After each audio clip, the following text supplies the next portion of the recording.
However, at this point you definitely need to move beyond traditional air cooling.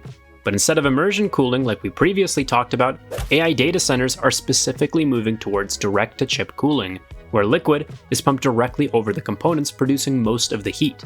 This approach delivers much of the cooling performance needed for these incredible dense AI systems, while still allowing data centers to be built and maintained in a way that's familiar to operators. In other words, it solves the heat problem without completely reinventing the data center. Okay, but let's go back to our water cycle for a second. Because if all of Earth's water is constantly recycled, why is any of this a problem? After all, the water used to cool these data centers doesn't just disappear, right? Well, not exactly.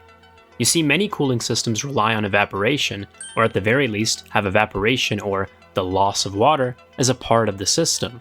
Water is intentionally turned into vapor and typically gets released into the atmosphere as a part of the cooling process.